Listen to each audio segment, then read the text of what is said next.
okay, I'm going to take these Templar and a little bit of my army in order to go deal with that. I was just having issues with mechanically doing it. So he sniped my Nexus and got the fuck out. And then while I was doing that, he actually ran up on the right side and sniped my other Nexus. So in about like 12 minutes, he has no army because I killed it. And I have about 10 Stalkers, 7 Templar, and 51 Probes. And nothing else. Both my Nexus are dead. And I'm sitting there, naked. Like, I mean, Day 9's like, you know, when you're being revealed, you're naked. So I'm sitting there naked, my shit's being revealed, and I'm rebuilding my Nexus in my natural, because my main didn't have anything left, my Nexus still had or my natural still had quite a bit of money. And I'm just sitting there like, man, I'm going to lose this fucking game, I'm going to be eliminated right here, this is lower bracket, and I just immediately said to myself, I said, you know what? Never give up, never surrender. So, I went a heavy charge slot Archon style. I didn't have to rebuild Stalkers at any time. I had a Robo and I had a couple. I had maybe 1 or 2 observers out just to kind of spot for drops. But with a little bit of crafty resilience, I was able to pull back. So I regained map control. I was able to shut down any kind of other drops or any kind of other pushes. He actually pushed one more time, and he pushed up like the destructible rocks in Ohana. He pushed up the area where the destructible rocks were, and he kind of hesitated for a second because, like, as a Terran, you never ever want to charge into Templar like head on or Colossus head on. You're just gonna fucking die. So he like had a little bit of hesitation, and I had excellent storms. I just murdered him. So with me deflecting that, I went to his base, and I was like, hey, what's up, son? So I went through his natural, destroyed everything there. I went into his main, destroyed everything there. And I knew he had a third with planetaries, and he had some barracks that were kind of set up at his third. So I knew he was still making Marines and Marauders, and I knew that just 1A into there was just going to not have any kind of success.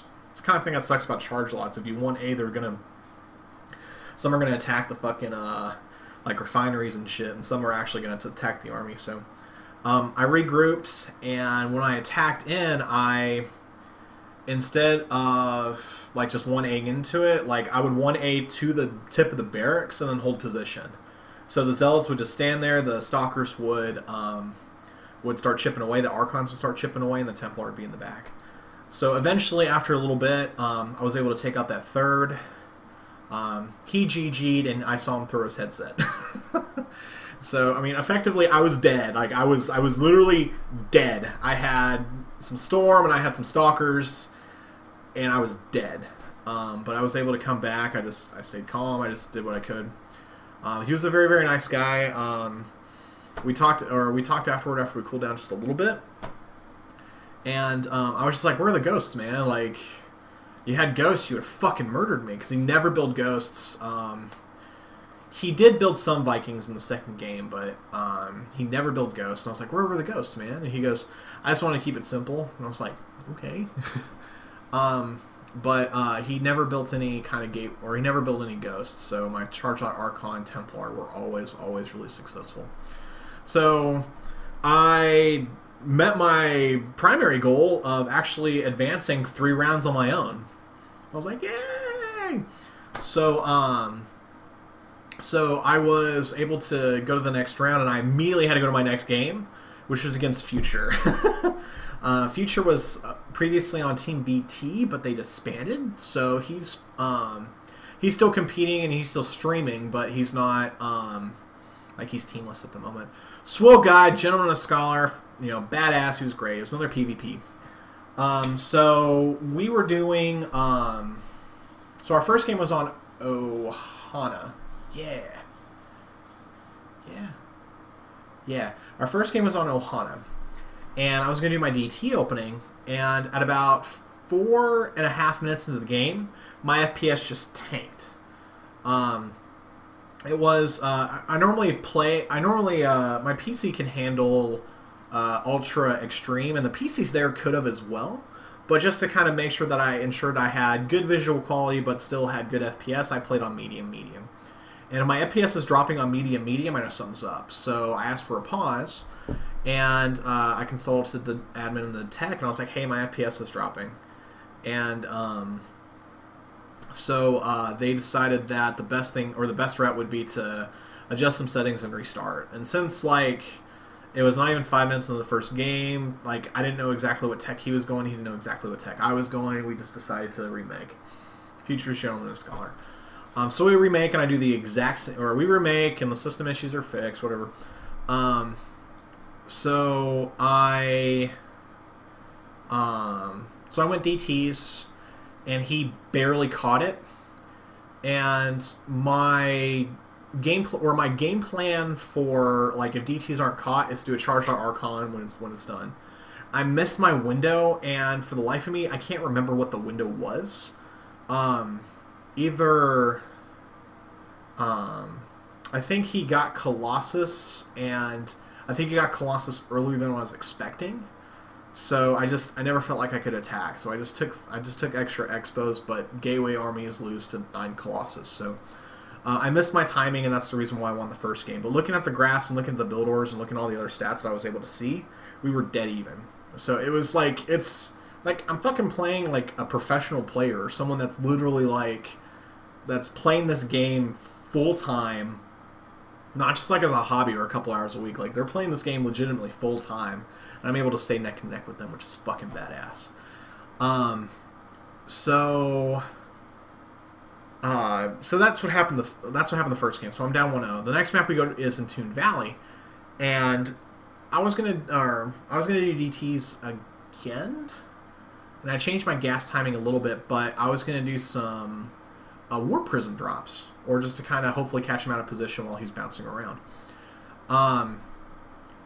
So I get the all my mineral timings are great. I'm like, I'm actually doing okay, and so I got 3 gates, and built plenty of probes. Everything is good. I look at my warp gate to see how much time is left on my warp gate, and I never started it. Like, when my warp gate comes up, I build a stalker, I chrono boost a stalker, I select warp gate, I chrono boost warp gate. That's just the way I do things. My mental checklist, I got warp gate. So it wasn't like I forgot. It was like, in my head, I did it. But I didn't. So it was just, like, I was just like, shit. So I did my best to build units out of the warp gates, and I expanded. I applied a little bit of pressure in order to take the watchtower, but his observer got to my base, and at 8.5 minutes, I don't have warp gate tech. He just pushed on me and just killed me. So I couldn't do anything but smile. I mean, I didn't research warp gate.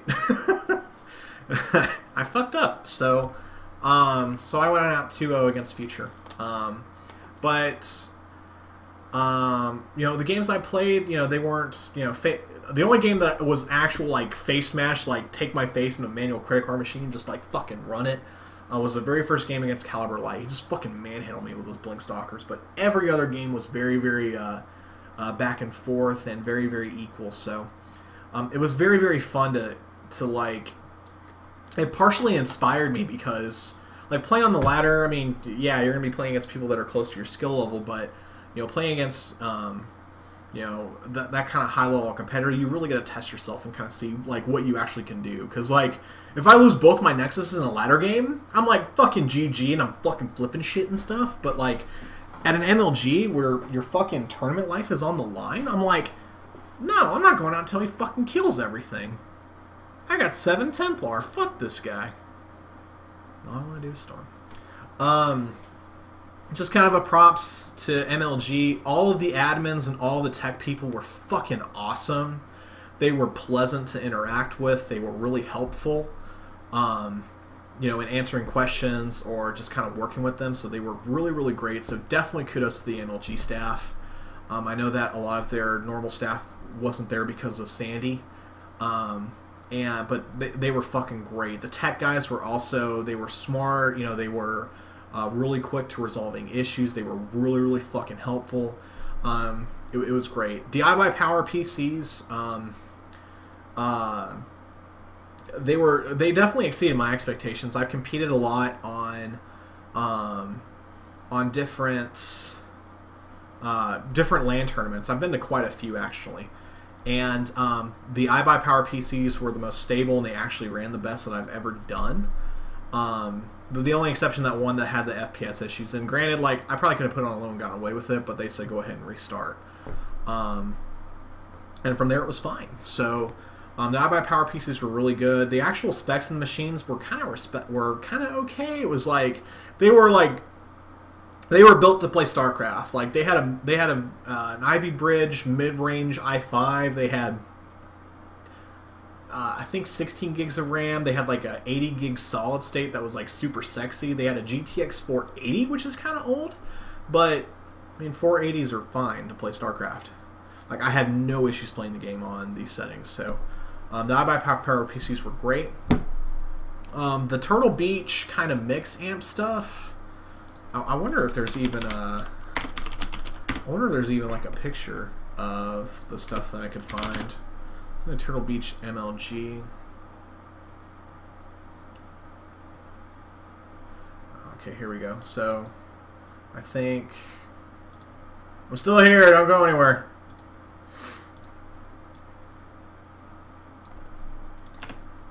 So yeah, this is the stuff that they were kind of setting up.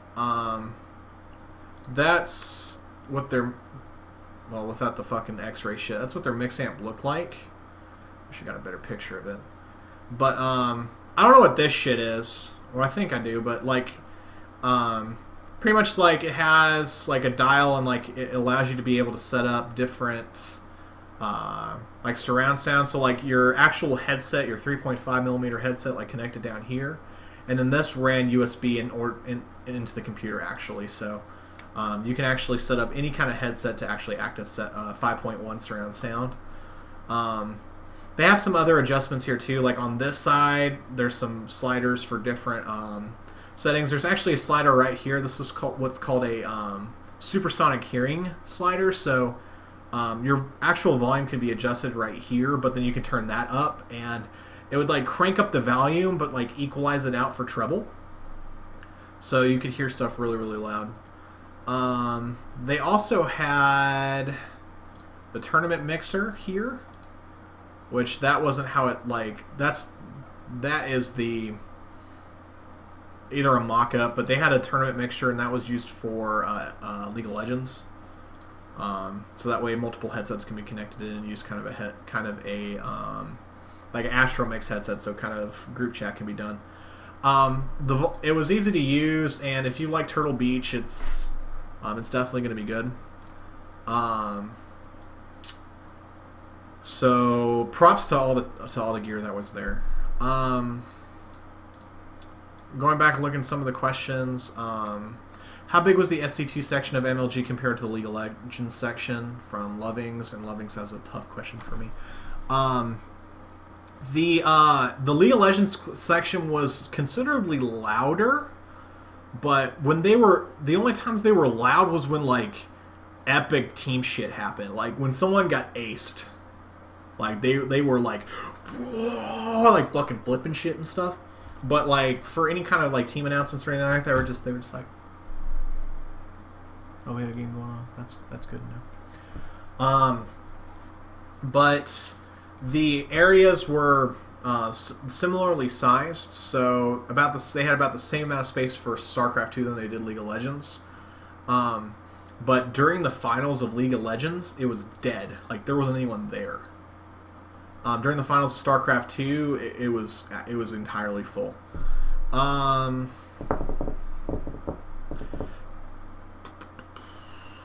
Let's see here. Go ahead. Yeah, go ahead and ask any other questions if you want, and I'll talk about how the spectator aspect worked as I try to regain my voice from my mouth.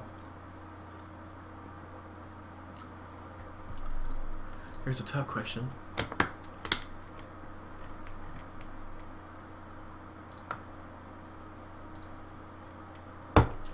I